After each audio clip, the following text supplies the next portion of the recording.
Organizers say this day wouldn't be a success without the help from volunteers. Even if you don't have security cameras, Golf says one way to keep your home safe before you leave, always alert your neighbors. It's because of organizations like Tuscaloosa Emergency Services that patrons say they can make it through difficult times. Organizers hope that with this reunion, they can create more memories for years to come. Fans from all over came to cheer on the Tide, but they're also getting a biology lesson on snakes. Students in the Tuscaloosa City school system may soon be tested on more than just the 4 core classes. Board of Education leaders are considering a policy which would allow students to be randomly drug tested. We've had internal discussion on the random student drug testing policy for some time now. We look at various sources of data. We look at our PRIDE results. We look at those code of conduct offenses where we see students getting in trouble at school, and then we just hear back from our teachers in our schools. Officials say students involved in extracurricular activities and those who drive to school are the only ones being considered. Because those are privileges in a school system.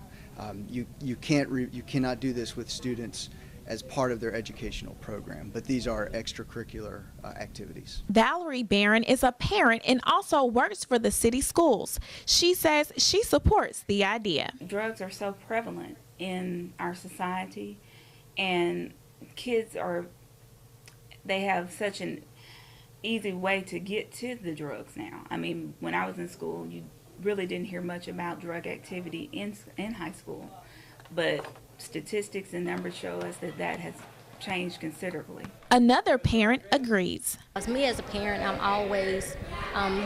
always ask my son or want to know where my son is, what he's doing, who he's with. So, for the school to take an active part in that, that kind of says a lot for our school system. School officials say they hope to have testing in full swing by the fall. Reporting in Tuscaloosa, Lauren Woods, WVUA News.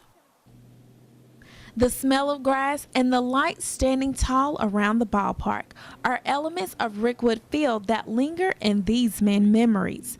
Decades ago, they were all a part of the Negro League baseball team. What I learned about the game of baseball, that it wasn't no thinking game. Baseball ain't no thinking game. A lot of people think you ain't got time to think. You got to know what you're doing when you hit the field. Willie Walker played with the Birmingham Black Barons and the Philadelphia Stars. Walker says at a young age, coaches realized he shouldn't be in the dugout. I started out being a bad boy, and I was so good until they just made me a player. And I'm the youngest player in the league, and I'm the youngest player to ever hit a home run in a Negro League game at 15 years old. Yes, there were good times, but players remember not so good times as well. When I played out here, it was Sunday, because there ain't no blacks and white play out here together. So we play one Sunday and go out of town, and the whites come in and play. And back then was a lot of prejudice, not because of the player, but the fan. They would call you the N-word and stuff like that, So Frank Evans say, y'all get a bat for protection.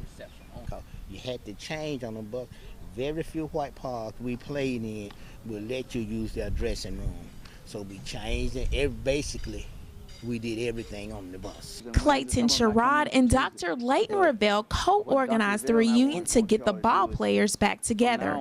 Sherrod says for him it's a pleasure recreating an atmosphere for players he admired so much as a child. I tried to forget all the other things and try to relive that era when I was playing Little League ball and seeing these guys play.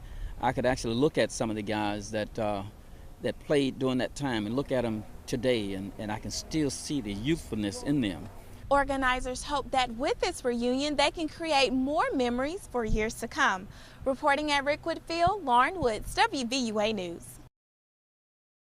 Roll camera, speed. Roll sound, speed. Scene 1, take 2, action. It's just another Saturday for University of Alabama student Brandon Brown. This aspiring film director has started his own TV web series. Brown says he wanted to create something that not only showcased his talents, but his family as well. The idea of Highland Avenue came from me and a couple of my family members. We came together and we all have our own special talent, so we kind of came to the conclusion that a web series would probably be, the best route. One of those people is Courtney Lewis. My character is Brenda. She's like the bossy makeup artist, and she doesn't care what she says. She doesn't care how she says it.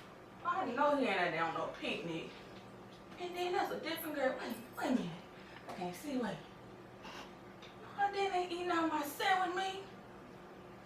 Is that my pepper jack? And even though she's glad to be a part of the project now, Lewis admits she wasn't so thrilled at first. When he first came to me, I was not up for it because I'm not an actress, but, I took one for the team and I decided to do it, so it's been a good experience. A great experience is what Tyler Brown believes will take them to the top. I believe the sky is the limit. I believe that we have a good platform now and a good base. So I believe we can go anywhere right now. It's like with me, I want to do the film. I want to be in the film industry, but I feel like it's so much talent around me, especially in Tuscaloosa, where I can use the people around me and maybe we can all, be seen at the same time. And with more than 40,000 views from his last episode, he's certainly on his way. Reporting in Tuscaloosa, Lauren Woods, WVUA News.